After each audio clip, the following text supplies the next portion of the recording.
Are you ready?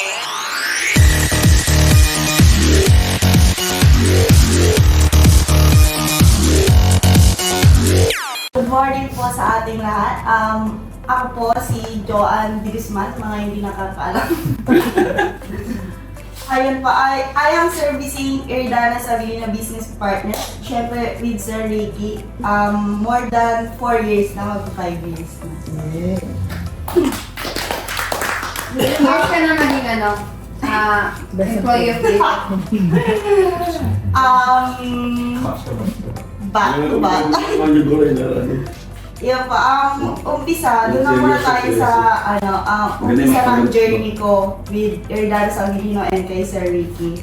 Nung una, nung nag-aaral pa lang ako ng college, balak ko talaga after kung mag-graduate is mag-aaral talaga ako kagad ng trabaho. Kasi,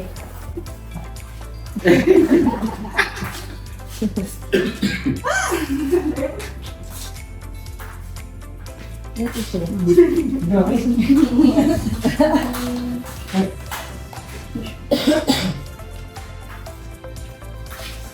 ko po mag-aaral na ako ng trabaho kaagad.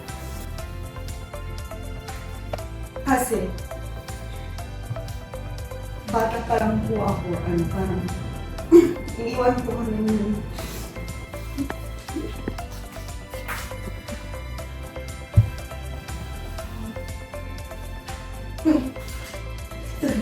Parang hindi ko agad malas. Dapat kasi kapalong ka na, ulpakan mo na lang yan. I-ano mo na yung shortcut mo na. Nag-i-chat ko para di ka na. Maraming challenges, gano'n. Upo ka na lang para sa ano lang. Casual lang. Hindi ka masyado na tense. Ay mo i-question mo nito. Okay. Personally po kasi, gusto ko po talagang mag-harap kagad ng trabaho kasi, syempre mahirap yung buhay.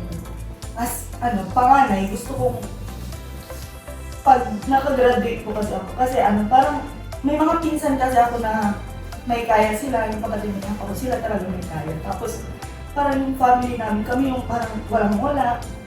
Minsan wala kami makain, hindi kami kumakain ng 3 times a day dati. Tapos kaya gusto kong makapagtapos ng pag-aaral namin. Pinaaral ko yung sarili ko, nagtrabaho ko, night class, gano'n. Minsan hindi ko na kaya. Siyempre mahal yung tuition ko.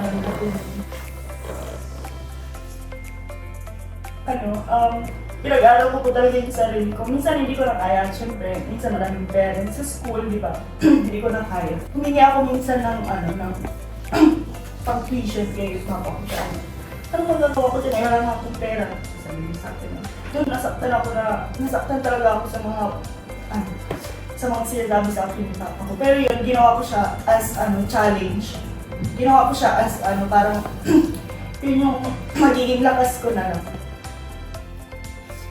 Tapos yun, nung nakagraduate po ako, i-shortcut lang, parang late tayo, diba? Sabihin. Nung nakagraduate ako talaga, gusto kong maghanap na kagad ng trabaho para syempre yung mga kapatid ko matulungan ko sila. Gusto kong makapagtapos sila ng college para makahanap sila ng magandang trabaho. Tapos magkaroon sila ng magandang buhay, hindi nila maranasan yung mga nararanasan ng mga iba. Siyempre alam ko, nakita ko po kasi, sila papa ko kasi, parang okay na sa kanila yung hindi sila nakapag-aral. Parang ganun, okay na sa kanila. Pero para sa akin hindi. Pipilitin ko na tumulong sa mga kapatid ko kahit yung minsan kasi ako parang, alam ko parang hindi ko siya kaya eh.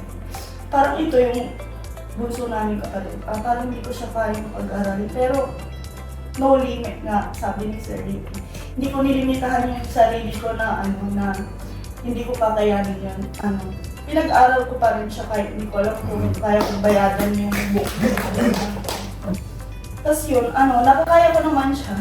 Kasi bigla may dumarating na blessings, tapos hindi mo alam, bigla na lang bibigay sa'yo. Hindi, nabayadan mo na.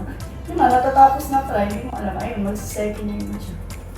Nagbalik tayo sa umpisa. Nung nag-apply ako kay Sir Ricky. Nung after kung makagraduate, Totoo, madami akong na-applyan ng trabaho. Siyempre, pasa-pasa ng resume. Ang matagal ako naghintay ng mga message. Tapos, nag-pray na lang ako kay Lord. Sabi ko, kung sino na lang po yung mauna Lord, yun po yung ibibigay niyo sa akin. Yun po ako sa Kasi po ako, hindi po ako yung mabilis magsawa ko. Mali, nahihirapan na ako. Hindi ko gusto. Ganun kasi ako, pag madami akong hindi gusto, nahihirapan ako. Ina-accept ko yun as challenge ko na lang sa sarili ko. Hindi ako biglang susuko na lang, sasabihin ko lang, ayoko dito, hindi ko gusto dito, hindi ako ganun. Parang, inaano ko na lang yan para maging ma-improve pa ako, ganun. Challenge ko yun, step by step, ganun. Para mas ma-improve ko pa yung sarili ko. Tapos yun, nung nandun na po ako sa Ildanos, nung nag-umpisa pa lang po ako, aminin ko na, syempre first time, fresh graduate, hindi ko talaga alam yung gagawin ko. Kinaguide ako palagi ni Sir Ricky, lagi nga ako pinapagalitan niya. Halos everyday. Pero yung pagalit na, hindi yung galit na galit, yung parang tinuturuan niya po ako. Tinuturuan niya ako lang mga dapat kong gawin, mga gawin. Hanggang tayo pa rin, continuous learning pa rin po. Kasi ganun si Sir Ricky, para wala din po talaga siyang limit. Parang hindi niya ako nilimitahan na yun lang yung kaya mo, hindi ko may mga tinuturo pa rin po siya sa akin na akala ko hindi ko kaya, pero kinakaya ko naman po. Tapos, isa pa po, yung bahay po namin dati, butas-butas po. Totoo, butas-butas yun. Sabi ko nga dati, halos na hindi ko kami makakain. Butas-butas yun dati. Yung, yung parang, sa mga probinsya kasi ang probinsya pala tayo. Yung parang ng nyog, yung malalaking nyog, alam niyo yun. Gano'n lang yung bahay namin, tapos parang pinag-ganon lang, tapos kawayan, gano'n. Gano'n po yung bahay namin, tapos nakaganon na siya, hindi na siya straight yung tayo. Dahil dun sa bagyo na. Ngayon po dahil sa tulong ng kailangan sabihin ng business partners, lalo na si Sir Ricky Aguilino, komportable na po kami. Komportable na yung natulog.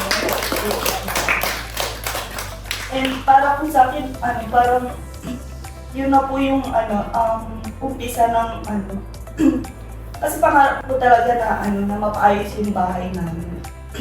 Hindi pa naman po siya tapos hindi ko pero at least andun na siya. Yung comfortable na kami. Hindi na ako mahihiyang kasi dati hindi talaga ako nagpapapunta ng mga kaibigan sa bahay namin. Kahit sila sa Ricky, gusto na rin po, hindi ko sila pinapapunta rin. Dahil naiya po ako. Siyempre, baka sabihin nila, bakit naman gawin bahay nila, Diyo.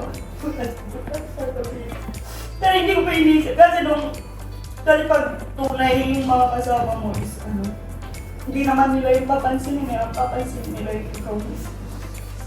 Pero dati, gusto ko na yung bakit kayo naiyalang. Naiyalang ako.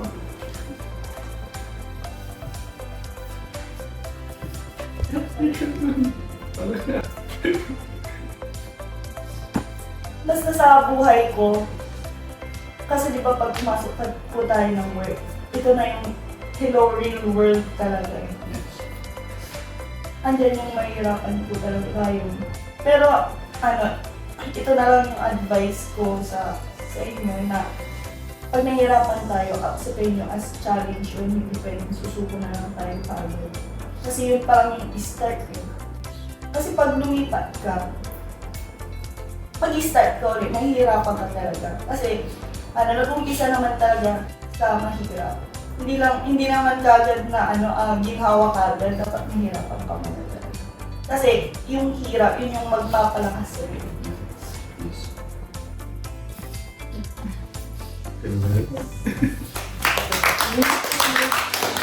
Thank you.